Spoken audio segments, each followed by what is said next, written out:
ಈಶ್ವರ ಮುಂದುವರಿಯುವ ಕಾಪಾಡುವ.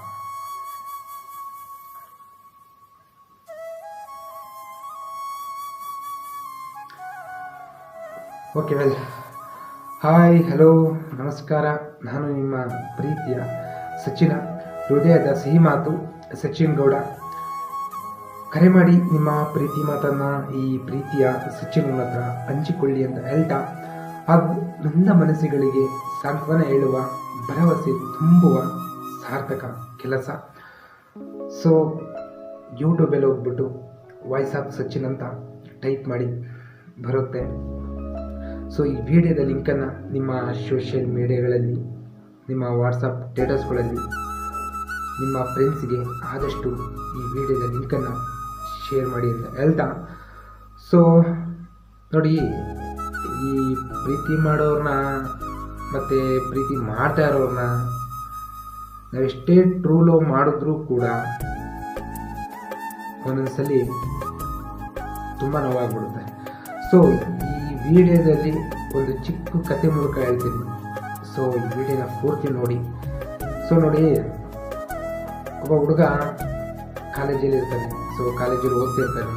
ಆ ಕಾಲೇಜಲ್ಲಿ ಎಲ್ಲ ಮಾರ್ಕ್ಸು ಸಹ ತೆಗೆದಿರ್ತಾನೆ, ಚೆನ್ನಾಗಿ ಓದ್ತಿರ್ತಾನೆ, ಇಡೀ ಕಾಲೇಜ್ಗೆ ನಂಬರ್ 1 ಬಂದಿರ್ತಾನೆ.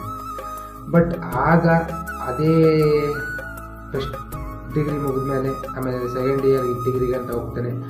ಆಗ ಒಂದು ಹುಡುಗಿ ಬಂದು ಆ ಕಾಲೇಜ್ಗೆ ಸೇರ್ಕೊತಾಳೆ.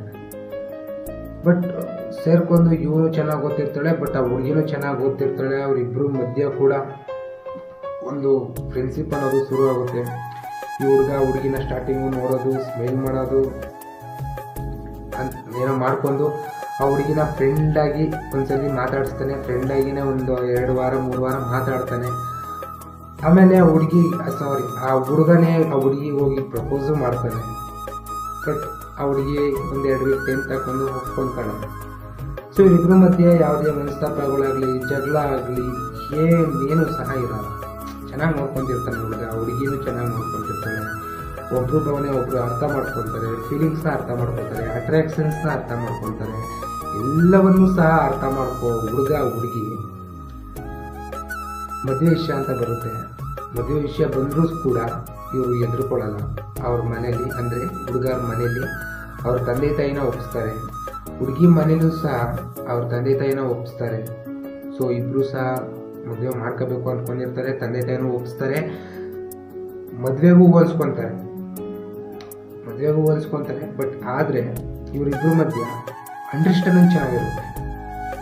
ಎಷ್ಟು ಟ್ರೂ ಲವ್ ಅಂದರೆ, ಬೇರೆಯವ್ರ ಫ್ರೆಂಡ್ಸು ಇವ್ರ ಪ್ರೀತಿನ ನೋಡಿದ್ರೆ ಅವ್ರ ಹೊಟ್ಟೆ ಕಿಚ್ಚಾಗೋದು. ಈ ಥರ ಇರಬೇಕಪ್ಪ ಫ್ಲವರ್ಸು, ಈ ಥರ ಪ್ರೀತಿ ಮಾಡಬೇಕಪ್ಪ ಲವರ್ಸ್ ಅಂತ ಅವ್ರ ಹೊಟ್ಟೆ ಕಿಚ್ಚಾಗೋದು. ಬಟ್ ಆದರೆ ಇವ್ರು ಯಾರಿಗೆ ನಾವು ಪ್ರೀತಿ ಮಾಡ್ತಿದ್ದೀವಿ ಅಂತ 24 hours ಮಾತಾಡೋದಾಗಲಿ, ವಾಟ್ಸಪ್ಪಲ್ಲಿ ಮೆಸೇಜ್ ಮಾಡೋದಾಗಲಿ ಏನೇನು ಸಹ ಇರಲಿಲ್ಲ ಇವರು. ಬಟ್ ಆದರೂ 1 ನಿಮಿಷ ಮಾತಾಡಿದ್ರು ಕೂಡ ಪ್ರೀತಿನ ಮಾತಾಡ್ತಾರೆ. ಆದರೆ ಆ ತಂದೆ ತಾಯಿನೂ ಒಪ್ಪಿಸಿದ್ರು ಮದುವೆಗೆ. ಬಟ್ ಇವ್ರ ತಂದೆ ತಾಯಿನೂ ಒಪ್ಪಿಸಿದ್ರು. ಆ ಟೈಮಲ್ಲಿ ಏನಾಯಿತು ಅಂದರೆ ಎಂಗೇಜ್ಮೆಂಟ್ ಆಗುತ್ತೆ. ಅವರಿಬ್ಬರು ಎಂಗೇಜ್ಮೆಂಟ್ ಆಗಿ ಇನ್ನೂ ಖುಷಿಯಾಗಿ ಪಕ್ಷಿಗಳ ಥರ ಆಡ್ಕೊಂಡಿರ್ತಾರೆ. ಎಂಗೇಜ್ಮೆಂಟ್ ಆಗುತ್ತೆ. ಎಂಗೇಜ್ಮೆಂಟ್ ಆದಮೇಲೆ ಹುಡುಗಿಯ ತಂದೆ ತಾಯಿಗೆ ಹೇಳ್ತಾರೆ, ಒಂದೊಂದು 2 ತಿಂಗಳು ಬಿಟ್ಕೊಂಡು ಮದುವೆ ಇಟ್ಕೊಳ್ಳೋಣ ಅಂತ. ಅವ್ರ ತಂದೆ ತಾಯಿ ಹೇಳಿದಾಗ ಆಯಿತು ಅಂದ್ಬಿಟ್ಟು ಇವ್ರ ತಂದೆ ತಾಯಿನೂ ಸಹ ಒಪ್ಕೊತಾರೆ. ಬಟ್ ಆದರೆ ಏನೋ ಇದೇ ಥರ ಜೀವನ ನಡೀತಿತ್ತು. ಬಟ್ ಆದರೆ ಒಂದು ದಿನ ಪಾಪ ಪ್ರೀತಿ ಮಾಡಿದ ಹುಡುಗ ಒಂದು ಆಕ್ಸಿಡೆಂಟಲ್ಲಿ ಸಿರೋಗ್ತದೆ. ಎಷ್ಟು ವಿಚಿತ್ರ. ಆ ಹುಡುಗಿನ ನೋಡೋಕ್ಕಾಗಲ್ಲ. ಎಷ್ಟೇ ಗುಳುವಂತ ಕಣ್ಣೀರು ಹಾಕಿ ಗೋಳಾಡಿದ್ರೂ ಸಹ ಪ್ರೀತಿ ಮಾಡಿದ ಹುಡುಗ ವಾಪಸ್ ಬರಲ್ಲ. ಬಟ್ ಬೇರೆ ಹುಡುಗಿ ಸಿಕ್ಕಿತು ಅಂತ ಈ ಹುಡುಗಿನ ಬಿಟ್ಬಿಟ್ಟು ಬೇರೆ ಹುಡುಗಿನ ಮದುವೆ ಮಾಡ್ಕೊಂಡು ಇವನು ಹೋಗಿದ್ರು ಈ ಹುಡುಗಿಗೆ ಅಷ್ಟೊಂದು ದುಃಖ ಆಗ್ತಿರ್ಲಿಲ್ಲ.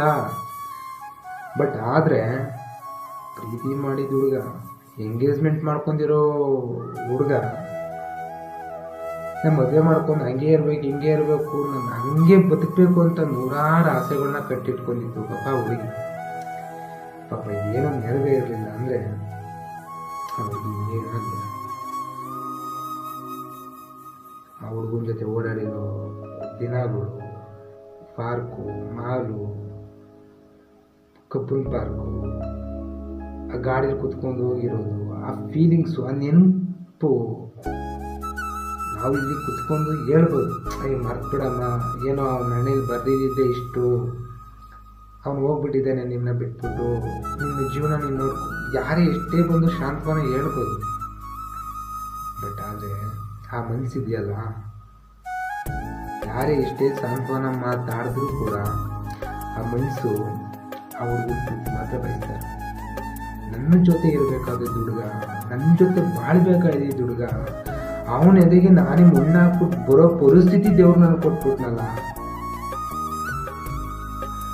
ನಾನು ಈ ಲವ್ ಬ್ರೇಕಪ್ ಆದವ್ರಿಗೆ, ಇಲ್ಲ ಮದುವೆ ಮಾಡಿಕೊಂಡು ಸಂಸಾರದಲ್ಲಿ ನೆಮ್ಮದಿ ಇರದೇ ಇರೋರಿಗೆ ಏನಾದರೂ ಒಂದು ಚಿಕ್ಕ ಧೈರ್ಯ ಕೊಡ್ಬೋದು, ಸಾಂತ್ವನ ಮಾತು ಕೇಳ್ಬೋದು.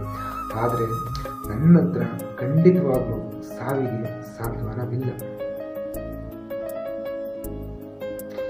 ಆ ಹುಡುಗ ಸತ್ತಾಗಿರೋ ದಿನದಲ್ಲೇ ತುಂಬ ಜನ ಸತ್ತೋಗಿರ್ತಾರೆ. ಅವ್ರಿಗೆಲ್ಲ ಯಾಕೆ ಅಷ್ಟೊಂದು ದುಃಖ ಪಡಲ್ಲ ನಾವು?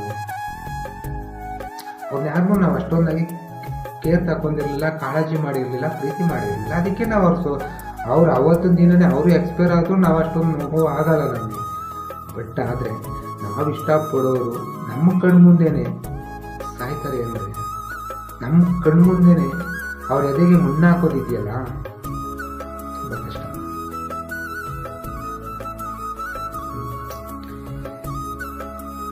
ಅವರಿಗೆ ಯಾರೇ ಬಂದು ಇಷ್ಟೇ ಸಮಾಧಾನ ಮಾತಾಡೋದು ಕೇಳೋದು.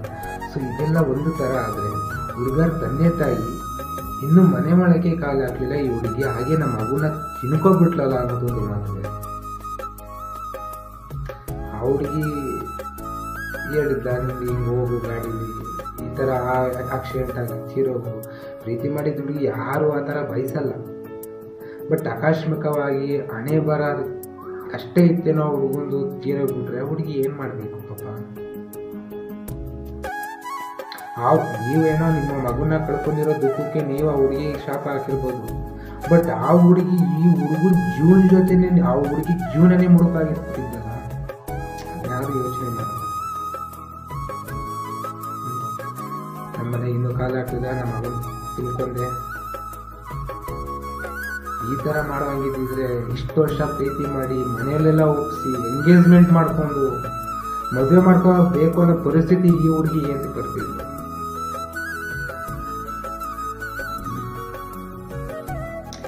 ಯಾಕೆಂದರೆ ತಂದೆ ತಾಯಿಗೂ ನೋವಿಲ್ಲ ಅಂತಲ್ಲ, ನೋವಿದೆ. ಬಟ್ ಆದರೆ ಮಗ ತೀರೋಗಿದ್ದಾನೆ ಅನ್ನೋ ನೋವಿದೆ. ಬಟ್ ಆದರೆ ಮಗ ತೀರೋಗಿದ್ದಾನೆ ಅನ್ನೋ ನೋವಿಗೆ ಯಾರೋ ಒಬ್ಬರು ದುಶ್ಮನ್ ಮಾಡ್ಕೊಂಡು, ಯಾರೋ ಒಬ್ಬರನ್ನ ಶತ್ರು ಮಾಡ್ಕೊಂಡ್ರೆ ಅವ್ರಿಗೆ ಏನು ಮಾಡಬೇಕು? ನಿಮಗೆಷ್ಟು ನೋವು, ನಿಮಗೆಷ್ಟು ನಿಮ್ಮ ಮಗನ ಮೇಲೆ ಪ್ರೀತಿ ಕಾಳಜಿ ಎಷ್ಟಿದೆಯೋ ಆ ಹುಡುಗಿಗೂ ಅಷ್ಟೇ ಇದೆ. ಆ ಹುಡುಗಿ ಸ್ಥಾನದಿರೋ ಮುಂದೆ ನಿಮಿಷ ನಿಂತ್ಕೊಂಡು ಯೋಚನೆ ಮಾಡ್ಬೋದಾಗುತ್ತೆ. ಯಾಕೆ ಈ ಮಾತು ಹೇಳ್ತಿದ್ದೀನಿ ಅಂದರೆ, ಮೊನ್ನೆ ನನಗೆ ಈ ಥರದ ಹುಡುಗಿ ಒಂದು ಫೋನ್ ಮಾಡಿತ್ತು. ಸರ್, ನಾನು 10 ವರ್ಷ ಪ್ರೀತಿ ಮಾಡಿದೆ, ಸೊ ಎಂಗೇಜ್ಮೆಂಟು ಸಹ ಆಗಿತ್ತು. ಬಟ್ ಆ ಹುಡುಗಿ ಆ ಹುಡುಗ, ನಮ್ಮ ಹುಡುಗ ಆಕ್ಸಿಡೆಂಟಲ್ಲಿ ತೀರೋಗ್ಬಿಟ್ಟ ಸರ್. ಅವ್ರ ಹುಡುಗರ ಮನೇಲಿ ನಮ್ಮ ತಂದೆ ತಾಯಿ ಇದ್ದಾರೆ ಅಂತಿದ್ದಾರೆ ಸರ್. ಯಾರು ಗೊತ್ತಿತ್ತು ಸರ್, ತಪ್ಪು ಮಾಡಲ್ಲ ಸರ್, ಯಾರು ಆಗಬೇಕು ಅಂತ ಮಾಡಲ್ಲ ಸರ್. ಇವರಿಬ್ಬರು ಇಷ್ಟು ಒಳ್ಳೆಯವರಾಗಿದ್ದಕ್ಕೇನೆ ದೇವರು ಇವ್ರನ್ನ ಒಂದು ಮಾಡೋಕ್ಕೆ ಬಿಟ್ಟಿಲ್ಲ. ಇವಾಗ ಅರಮನೆಲಾಗಲಿ ಎಲ್ಲೇ ಆಗಲಿ ಮಹಾರಾಜ ಇರ್ತಾರೆ. ಬಟ್ ಅವ್ರು ತೀರೋಗ್ಬಿಟ್ರು, ಮಹಾರಾಜ ಏನಾದರೂ ಅವ್ರದ್ದು ಪೀಠನೇ ಮುಗಿದೋಯ್ತು ಅಂದ್ಬಿಟ್ಟು ಅವ್ರ ಪೀಠಕ್ಕೆ ಏನಾದರೂ ಆಗುತ್ತಾ? ಇನ್ನೊಬ್ಬ ಮಹಾರಾಜನ ಉತ್ಪತ್ತಿ ಮಾಡ್ತಾರೆ. ಅಂದರೆ ಈ ಹುಡುಗಿ ಇಷ್ಟೊಂದು ಪ್ರೀತಿ ಮಾಡಿ ಇವತ್ತು ಆ ಹುಡುಗ ಸಿಕ್ಲಿಲ್ಲ ಅಂದ್ಬಿಟ್ಟು ಈ ಹುಡುಗಿನೂ ಸೋತೋಗ್ಬಿಟ್ರೆ ಅವ್ರ ತಂದೆ ತಾಯಿ ನೋಡ್ಕೊಳ್ಳೋದು ಯಾರು? ಅಂದರೆ ಈ ಹುಡುಗನೂ ತೀರೋಗ್ಬಿಟ್ಟಿದ್ದೀನಿ, ಈ ಹುಡುಗರ ತಂದೆ ತಾಯಿ ಪರಿಸ್ಥಿತಿ ತುಂಬ ಕಠೋರವಾಗಿ ಇರುತ್ತೆ. ಬಟ್ ಬದುಕಬೇಕು, ಬದುಕಲಿಲ್ಲ ಅಂದರೆ ಜೀವನ ಇಲ್ಲ. ದೇವರು ನಮ್ಮನ್ನ ಯಾವಾಗ ಬಪ್ಪ ನೀವು ಅಂತ ಕರೀತಾನೆ ಅಲ್ಲಿವರೆಗೂ ನಾವು ಇರಲೇಬೇಕು ಭೂಮಿ ಮೇಲೆ. ಸಾವು ಸುಮ್ಮನೆ ಯಾರನ್ನೂ ಹುಡಿಕೊಂಡು ಬರಲ್ಲ ರೀ. ಸಾವೇನಾದರೂ ಬಂದರೆ ಖಂಡಿತವಾಗ್ಲೂ ನನ್ನ ಇದು ಇಷ್ಟೇ, ನಾನು ಸಾವಿಗೆ ನಾನು ಯಾವತ್ತೂ ಎದುರಲ್ಲ. ಸಾವನ್ನ ನಾನು ಬಾ ಅಂತಂದು ನಾನು ಕರೆಯಲ್ಲ. ಅದೇನಾದರೂ ನನ್ನ ಹತ್ರ ಬಂದರೆ ನಾನು ಇರಲ್ಲ. ಸೊ ನಾನು ಎಲ್ಲರೂ ಪ್ರತಿಯೊಬ್ಬರಿಗೆ ಹೇಳೋದು, ಈ ಥರ ಇಷ್ಟು ವರ್ಷ ಪ್ರೀತಿ ಮಾಡೋದು ಹುಡುಗ ಕಣ್ಮುಂದೆ ಎಕ್ಸ್ಪೈರ್ ಆಗ್ತಾನೆ ಅಂದರೆ ಯಾವ ಹುಡುಗಿನೂ ಸಹಿಸಲ್ಲ. ಆ ಹುಡುಗಿನೇ ಅಂತಲ್ಲ, ಸಿನ್ಸಿಯರಿಗೆ ಟ್ರೂ ಮಾಡಿರೋ ಹುಡುಗಿ ಈ ಥರ ಒಂದು ಹುಡುಗನ ಪ್ರೀತಿ ಮಾಡೋದು, ಹುಡುಗನ ಕಳ್ಕೊಂಡ್ರೆ ಎಲ್ಲ ಹುಡುಗಿಗೂ ಇದೇ ದುಃಖನೇ ಆಗೋದು. ಅಂದರೆ ದುಃಖ ಎಂತಕ್ಕಾಗುತ್ತೆ ಅಂದರೆ, ಈ ಹುಡುಗನ ಹತ್ರ ತುಂಬ ಆಸೆಗಳನ್ನ ಈ ಹುಡುಗಿ ಕಟ್ಟಿಟ್ಕೊಂಡಿದ್ಲು, ಅದಕ್ಕೆ ಮಾತ್ರ ದುಃಖ ಆಗುತ್ತೆ ಈ ಹುಡುಗಿಗೆ. ನನ್ನ ಆಸೆಗಳು ಏನೂ ನೆರವೇರದೆ ಹೋದ್ವಲ್ಲ, ನನ್ನ ಆಸೆಗಳೆಲ್ಲ ಮುನ್ಪಾಲಾಗೋದ್ವಲ್ಲ, ನಾನು ಇಷ್ಟಪಟ್ಟು ಜೀವನೂ ಸಹ ನನ್ನ ಜೊತೆಲಿಲ್ವಲ್ಲ. ತುಂಬ ಕಷ್ಟ. ನಾವಿಲ್ಲಿ ಕೂತ್ಕೊಂಡು ಸಾಂತ್ವನ ಹೇಳ್ಬೋದು, ಸಾಂತ್ವನದ ಮಾತು ಹೇಳ್ಬೋದು, ಧೈರ್ಯ ತುಂಬೋದು. ಬಟ್ ಆ ಪರಿಸ್ಥಿತಿ ಇದೆಯಲ್ಲ, ಅದು ಅವ್ರಿಗೆ ಮಾತ್ರ ಗೊತ್ತಿರುತ್ತೆ.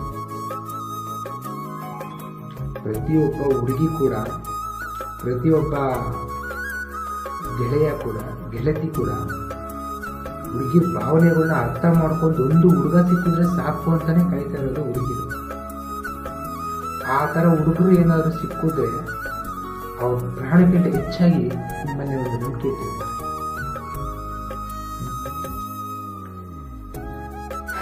ಇರಲಿ ಕರೆಗಳನ್ನು ಸ್ವೀಕಾರ ಮಾಡೋಣ. ಸೊ